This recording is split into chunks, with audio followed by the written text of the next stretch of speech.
खुदावंद के अज़ीम बाबरकत नाम में आप सबकी खिदमत में इस्लाम। मैं अपने खुदावंद की शुक्रगुज़ार हूँ कि आज मैं इस जगह पे कलाम मुक़द्दस की खिदमत के लिए आई। मैं सबसे पहले अपने भाई पास्टर इमरान फ़ज़ल के लिए शुक्रगुज़ार हूँ, पास्टर महविश इमरान के लिए शुक्रगुज़ार हूँ और उनकी पूरी टीम के लिए शुक्रगुज़ार हूँ। मेरा तलक PMR के चर्च महमूद बूटी लाहौर से है। हमारे पासबान जो हैं वो जनाब भगत आरजवे साहब और जो हमारे दूसरे पासबान हैं वो भाई बिशप इमरान साहब, उनकी क़यादत में आज के हम इस कलाम को खुदावंद की हज़ूरी में पेश कर सकें। सो अभी हम कलाम मुक़द्दस की तरफ बढ़ेंगे और आज का कलाम जो मोतबर कलाम है हम सब की ज़िंदगी के लिए हम सुनेंगे और बरकत हासिल करेंगे और अपनी ज़िंदगियों में खुदा के कलाम को आगे लेकर बढ़ना है ताकि हम बहुत सी रूहों को जीतने का सबब बने।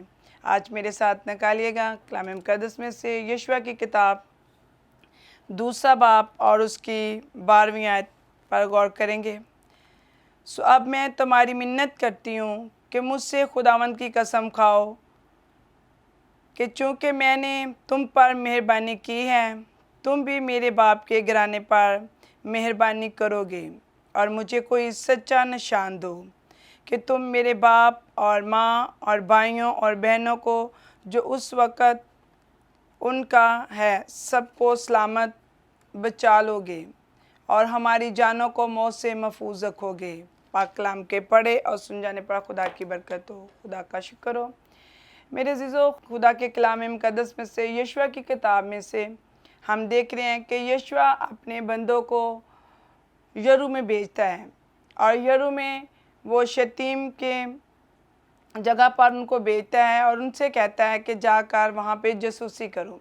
यरू शहर की जासूसी करने के लिए उनको भेजता है और वो जब जाते हैं वहाँ पर तो यरू शहर में जब वो पहुँचते हैं तो वहाँ पे जाकर देखते हैं कि एक कस्बी औरत है, उसका नाम राहब है और वो राहब जो है वो कस्बी है और वो बहुत ज़्यादा खुदा से दूर है। जब वो जासूस उनके घर में गए तो उनसे कहा कि देखो मैं यहाँ पे हम लोग यहाँ पे आए हैं, देखने आए हैं, मुहासा करने आए हैं, तो प्लीज़ आप ऐसा करें कि हमें यहाँ पे पनाह दीजिएगा। तो जब राहब बादशाह जो है वो उनको कहती है कि ठीक है आप यहाँ पे छुप जाएं। जब बादशाह सलामत को पता चलता है कि 2 जासूस जो हैं वो कहाँ पे पहुँच गए हैं, वो हमारे शहर में पहुँच गए हैं, हमारे मुल्क में पहुँच गए हैं, तो उन्होंने क्या किया मेरे अज़ीज़ों कि उन्होंने बादशाह को जब ये इत्तला दी तो बादशाह ने पैगाम दिया कि जाएं उस कस्बी औरत जो राहब है उसके घर में जाकर पता करें कि वो क्या करने के लिए आए हैं और कहाँ से आदमी आए हैं। जब वो वहाँ पे पहुँचे तो राहब जो कस्बी औरत है उससे पूछा कि 2 शख्स जो तेरे यहाँ आए हैं वो कहाँ हैं। तो राहब जो है वो उनसे कहती है कि नहीं, मेरे पास तो वो शख्स नहीं आए। हाँ आए थे रात को, लेकिन शाम के टाइम वो वापस चले गए हैं और जाकर देखें वो शहर की तरफ अभी जाते ही होंगे। जब वो शहर की तरफ भाग दौड़ करने लगे, जाने लगे उनको पकड़ने के लिए, तो उसने जल्दी से अपना दरवाज़ा बंद किया। तो मेरे अज़ीज़ों, जब उसने दरवाज़ा बंद किया तो उन लोगों के साथ बातचीत करने लगी, उनसे कहने लगी कि देखो मैंने तुम पर मेहरबानी की है। जिस तरह कि हम कलाम मुक़द्दस में से यशवा की किताब दूसरे बाब की 12वीं आयत में पढ़ा कि अब मैंने तुम पर मेहरबानी की है, तो मैं आपसे ये सवाल करती हूँ कि इस मेहरबानी के बदले आप मेरे साथ क्या सलूक करोगे, कैसे मुझे कौन सा निशान दोगे।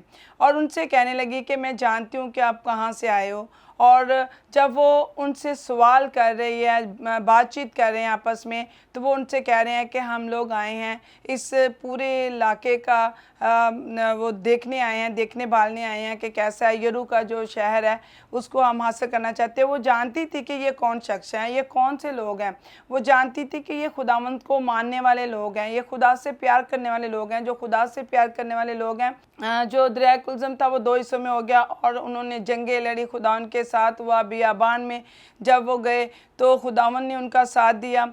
अब राहब इस बारे में सारा जानती है, उसको पता है कि मैं खुदावंद के साथ वफ़ादार रहूँगी तो खुदावंद भी मुझे और मेरे घराने को, अब वो उन लोगों के साथ शर्त बांध रही है कि देखें, अगर मेरे बहन भाइयों को, मेरे माँ बाप को आप हिफाजत से रखेंगे तो ये जो मेहरबानी मैंने की है आप मुझ पर भी मेहरबानी करना। तो जो 2 जासूस थे उन्होंने कहा ठीक है, ऐसा ही करते हैं।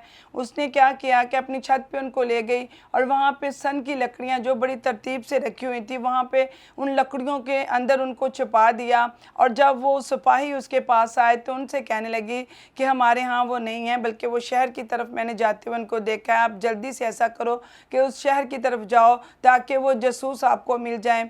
और उसने क्या किया, उन दोनों आदमियों को अपने घर की खिड़की, उसका घर जो था वो एक दीवार के ऊपर था, यरू की दीवार के ऊपर था।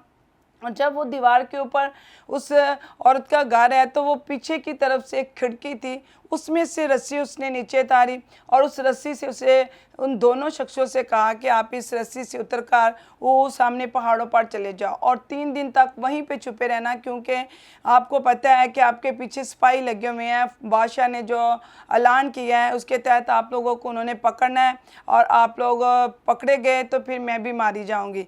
तो इससे बेहतर है कि आप 3 रोज़ तक आप वहीं पे छुपे रहें। जब उस औरत ने उनको भेज दिया तो उन्होंने क्या किया, जब वो खुदावंद के बंदा यशवा के पास जाने को तो 3 दिन बाद, तो उन्होंने जाके सारा अपना माजरा सुनाया कि हमारे साथ ऐसा हुआ, हमें एक औरत मिली जो कस्बी थी और उस औरत ने हमें पनाह दी और हमारे साथ उसने एक वादा किया है, हमसे कसम ली है कि जब आप लोग इस शहर में आओगे, इस मुल्क में आओगे, तो इस मुल्क को बचाने के साथ मैं आप पर जो मेहरबानी कर रही हूँ, क्योंकि आपको पता है कि जब हम किसी पर मेहरबानी करते हैं तो उसका भी हक बनता है कि वो भी उस पर मेहरबानी ही करे। जब वो मेहरबानी करती है और उनके साथ सौदाबाजी करती है, और मैं एक बार फिर दोबारा पढ़ूँगी कि वो क्या निशान तलब करती है, वो क्या कहती है। सो अब मैं तुम्हारी मिन्नत करती हूँ कि मुझसे खुदावंद की कसम खाओ कि चूँकि मैंने तुम पर मेहरबानी की है, तुम भी मेरे बाप के घराने पर मेहरबानी करोगे और मुझे कोई सच्चा निशान दो, और तुम मेरे बाप और माँ और भाई और बहनों को जो कुछ उनका है सलामत रखोगे और बचा लोगे। जब मेरे जीजो ये उन आदमियों के साथ वो बातचीत कर रही है, उनसे कह रही है कि मुझे कोई निशान दो, और उन्होंने क्या किया, उन्होंने कहा जिस जगह से तूने हमें नीचे तारा है, जिस खिड़की से तूने हमें रस्सी के ज़रिए तारा है, वहाँ पे एक लाल डोरी जो है वो बांध देना। जब हम इस शहर में आएंगे, जब हम इस इलाके में आएंगे, तो जो निशान वाली होगी, रस्सी वाली होगी, सुर्ख रस्सी वाली खिड़की होगी, उसको हम छोड़ देंगे। क्योंकि वो कहाँ पे रहती थी, वो यरू की दीवार पर उसका घर बना हुआ था, वहाँ पे रहती थी। तो मेरे अज़ीज़ों, जब राहब ने ये बात खुदावंद के बंदों के सामने रखी, वो जानती थी कि अगर बादशाह को पता चल गया तो मेरी जान भी जा सकती है, क्योंकि जासूस को रखना, आज भी हम पढ़ते हैं, सुनते हैं, देखते हैं कि जासूस लोगों को लोग जो है जो भी पनाह देते हैं उनके पूरे ख़ानदान को तबाह बर्बाद कर देते हैं। उसने अपनी हथेली पर जान रखी और खुदावंद के बंदों का साथ दिया, खुदावंद के लोगों का साथ दिया, और उसने अपना, हालांकि उसका पेशा जो था वो सही नहीं था, वो बदचलन औरत थी, लेकिन उसने क्या किया, उसने कहा वो आए थे लेकिन वो वापस चले गए। उसने झूठ बोला, अगर वो चेक करते पकड़ी जाती तो उसके लिए बहुत मुश्किल हो जाती, लेकिन उसने अपने खुदावंद के लिए, हालांकि वो खुदा से दूर है लेकिन खुदावंद का डर खौफ उसके अंदर है, खुदावंद से वो प्यार करती है, खुदावंद के साथ वफादार है। तो उसने कहा कि देखें, मैं आपके साथ मेहरबानी कर रही हूँ तो आप भी मेरे पर मेहरबानी कीजिए, मेरे माँ बाप, मेरे बहन भाइयों पर अपनी मेहरबानी कीजिएगा। जब आप, मुझे पता है कि ये शहर खुदावंद आपको देगा, ये मुल्क आपका है, खुदावंद ने जो वादा किया है वो पूरा करते हैं। तो मेरे अजीज़ों, जब राहब ने ये बातें उनसे की और जब वो यशवा के पास गए, जब उन्होंने 7 चक्कर लगाए, पूरे मुल्क के 7 चक्कर लगाए और 7 बार उन्होंने चक्कर लगाते, लोग देख रहे हैं कि ये जंग नहीं कर रहे, लड़ाई झगड़ा नहीं कर रहे, बल्कि क्या कर रहे हैं कि चक्कर ही काटते जा रहे हैं। बादशाह जो है वो परेशान है, उसकी फ़ौज जो परेशान है, जो बड़ा शहर यरू है उसका दरवाज़ा बंद कर लिया। जब वो दरवाज़ा बंद किए हुए हैं तो वो चक्कर पे चक्कर लगा रहे हैं, लेकिन उनको समझ नहीं आ रही कि सारे चक्कर लगा, जब 7वां चक्कर ख़त्म हुआ तो मेरे अज़ीज़ों वो सारी की सारी दीवार गिर गई और जो राहब फाशा का घर था वो वहीं पे कायम रहा। आज मैं बताना ये चाहती हूँ कि कलाम मुक़द्दस के मुताबिक कि औरत जो है वो किसी भी काम में पीछे नहीं है। आज अगर मर्द डॉक्टर है तो औरत भी डॉक्टर है, बहुत सारे कामों में वो हैं। अगर जो औरत है वो कहीं भी किसी भी महकमे में पीछे नहीं है। अगर पास्टर साहबान है तो खादमाएँ भी हैं। इसी तरह खुदा ने उनको भी वो आला दर्जा, वो मुकाम दिया है कि औरत कभी भी किसी मकाम में पीछे नहीं है। हर खेल के मैदान में देखें औरत शाना बशाना मर्द के साथ है।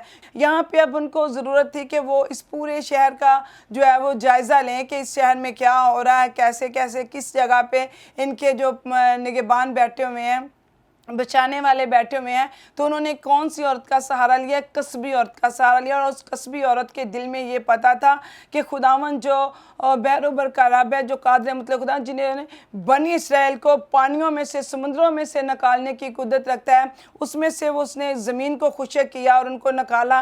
तो वो खुदा जिसके मैं पनाह में हूँ वो मेरी हिफाजत करेगा। सो उसने उस मेहरबानी के बदले उनसे कहा कि मैं चाहती हूँ कि मेरे बाप को, मेरी माँ को, मेरे भाई को, मेरी बहनों को खुदावंद के वसीला से बचा लीजिएगा। जब वो 7 चक्कर मेरे जीज़ो पूरे हो गए तो उन्होंने क्या किया? जब वो सारी दीवार गिर गई है, बिल्कुल टूट गई है, तो सारे लोग वहाँ पे आ गए हैं। लेकिन राहब जो है, जो कस्बी औरत है, उसका घर जो है वो नहीं टूटा, नहीं तबाह हुआ, बल्कि वो वहीं पे है। उसने अपने माँ बाप बहन भाइयों से कहा कि इस कमरे में आ जाओ, क्योंकि खुदा के बंदों ने मुझसे कहा है अगर ये बाहर हुए तो उनके खून का जो उनका खून जो है वो तेरे सर पे होगा, और अगर ये अंदर रहकर मारे गए तो फिर उनका खून हमारे सर पे होगा। लेकिन तू इस कमरे में उनको बंद कर लेना जब हम यहाँ पे आएंगे। और राहब ने ऐसा ही किया मेरे अजीज़ों, ताकि वो इस बात को खुदावंद के सामने रख सके। और खुदावंद जानता था कि इसने मेरे लोगों को पनाह दी है, इन लोगों की हिफाजत की है। तो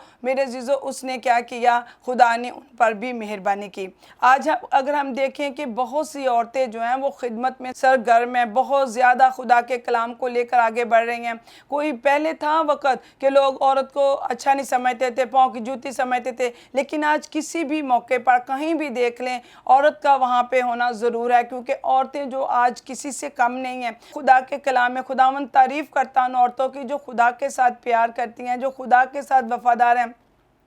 अगर हम कलाम मुक़द्दस का मुताला करें तो कलाम मुक़द्दस में से बहुत सी ऐसी ख़वातीन हमें मिलती हैं। आस्तर है जिसने अपनी बनी इस्राएल कौम को बचा लिया, यहूदी कौम को बचा लिया। और बहुत सी औरतें जो खुदावंद के साथ बेहद प्यार करती हैं। जब हम कज़ा 4 बाब के 4 आयत में देखते हैं तो एक दबूरा औरत जो है वो एक बनी इसराइल की इंसाफ करने वाली औरत है। वो जंगजू औरत है, वो जंग भी करती है, लोगों का इंसाफ भी करती है। इस कदर खुदा के साथ वफ़ादार है, प्यार करने वाली औरतें हैं, खुदा के साथ जुड़ी हुई औरतें हैं। कलाम मुक़द्दस में हमें बारहा मिलता है कि बहुत सी ऐसी औरतें हैं जो कस्बी हैं, जो बदचलन हैं, वो सब खुदा के साथ वफ़ादार हैं, क्योंकि जिसे खुदा खड़ा करता है उसे कोई इंसान बैठा नहीं सकता।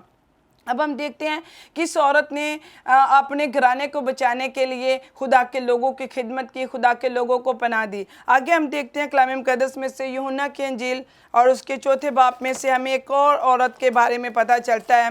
कलाम मुक़द्दस में खुदा यीशु मसीह इस औरत की खुद तारीफ़ करते हैं। अब जब हम देखते हैं 4 बाब में तो वहाँ पे हमें एक सामरी औरत की कहानी मिलती है। सामरी औरत वो औरत है जो बहुत ज़्यादा बदचलन है, जो जिस्म फरोश औरत है, और वो खुदा यीशु मसीह के पास खुद नहीं आ सकती थी। खुदा यीशु मसीह खुद उसके पास गए जब वो सुखार के कुएं पर पहुंची। अगर हम कलाम मुक़द्दस में से मुताला करें यूहन्ना की इंजील 4 बाब और उसकी 5वीं आयत में लिखा है, पस वो सामरी के एक शहर तक आया जो सुखार कहलाता है।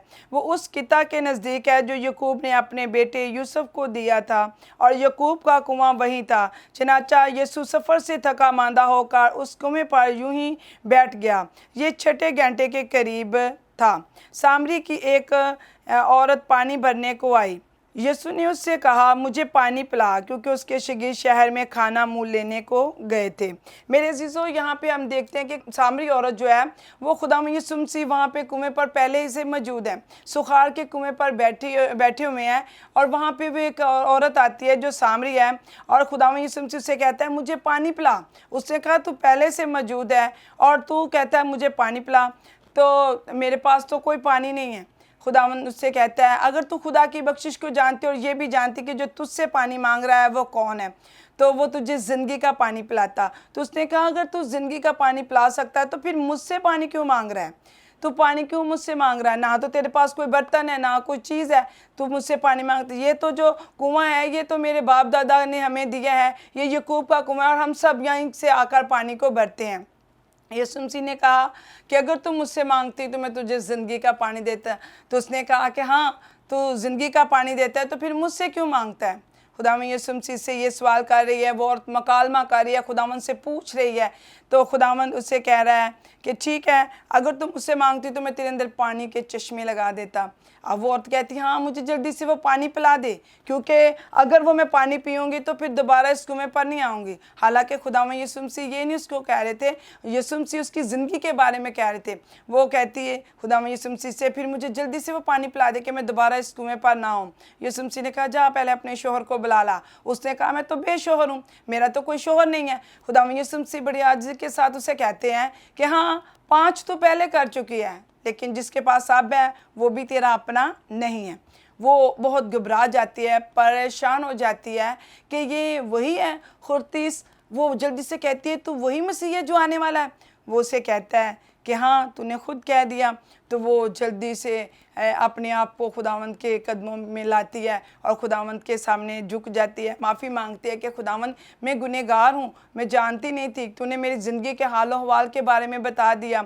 वहीं पे वो अपना गड़ा छोड़ती है और मेरे अजीज़ों गाँव में भागी चली जाती है। भागकर सारे गाँव में ये मनादी करती है, ये फरमान जारी करती है कि आओ तुम्हें मैं मिलाऊँ उस शख्स से जो ज़िंदगी की बातें बता रहा है, जिसने मेरे हाल हवाल के बारे में बताया, जिसने मेरी ज़िंदगी के बारे में बताया कि मैं कैसी हूँ, मैं कौन हूँ। आप भी नहीं जानते इसके बारे में, आप भी नहीं जानते इसके बारे में, लेकिन वो जानता है मेरे बारे में, क्योंकि वो मसीह जो आने वाला है वो आ चुका है। उसने मेरी ज़िंदगी के हाल हवाल के बारे में मुझे सब कुछ बता दिया। तो वो जो पूरे का पूरा गांव है वो यीशु को देखने के लिए सभी पूरे गांव में कभी इधर भाग रही है, कभी उधर भाग, सबको कह रही है आओ तुम्हें दिखाऊं, आओ तुम्हें मिलाऊं उस यीशु नासी से जिसने मेरी ज़िंदगी के हाल हवाल के बारे में बता दिया। तो मेरे अजीज़ों, जब वो पूरे के पूरे गाँव को इकट्ठा के ला रही है, वहाँ पे खुदावंद यीशु मसीह के शागिर्द आकर उससे कहते हैं कि उस्ताद आ हमारे साथ खाना खा। तो उस्ताद कहते हैं अब मेरी भूख नहीं है, मुझे भूख ही नहीं है। तो खुदावंद उससे सारे कहते हैं कि कोई इसको खाना खिला गया क्या, किसी ने इसको खाना खिलाया? उन्होंने कहा कि कौन इसको खाना खिला गया? अभी तो इन्होंने हमें भेजा है कि जाओ बाज़ार से खाना लेके आओ। अब वो कह रहे हैं कि मैं तो खाना खा चुका।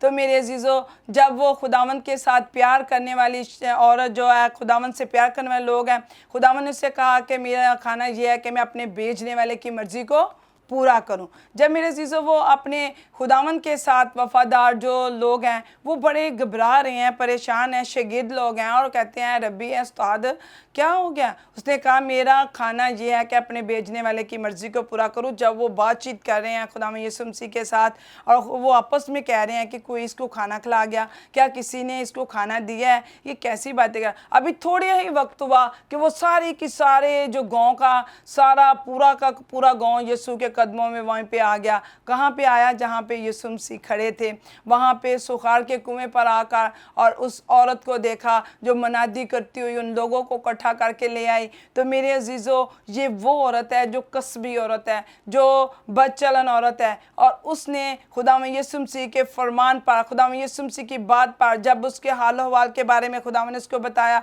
तो उसने जाके पूरे गाँव में मनादी कर दी। खुदावंद ऐसा ही मेरी और आपकी ज़िंदगी से चाहता है कि हम गुनाह की हालत में है, चाहे वो कोई शख्स, चाहे वो कोई खतून है, चाहे कोई भी है, खुदावंद हमारे गुनाहों पर नहीं बल्कि हमारे गुनाहों को दूर करके हमें ज़िंदगी की तरफ लेके आना चाहता है खुदावंद कि हम रुके हुए पानी ना बने जिसमें मच्छर, टिड्डियाँ सब कुछ आकर बैठता है और बदबू आती है, बल्कि हमें ऐसे बनना है जिस तरह खुदावंद का फरमान है कि मैं तेरे अंदर पानी के चश्मों को जारी कर दूंगा। वो चश्मे यही हैं कि खुदावंद के कलाम को खुदावंद के हजूर में फैलाते जाएं, लोगों को सिखाएं, लोगों को बताएं कि खुदावंद का कलाम किस तरह है। जब हम कलाम मुकद्दस में से यूहन्ना की इंजील 4 बाब की 41 आयत पर गौर करते हैं तो वहाँ पे लिखा है, 41वीं आयत में लिखा है, और उसके कलाम के सबब से और भी बथेरे ईमान लाए और उस औरत से कहा अब हम तेरे कहने ही से ईमान नहीं लाते, क्योंकि हमने खुद सुन लिया और जानते हैं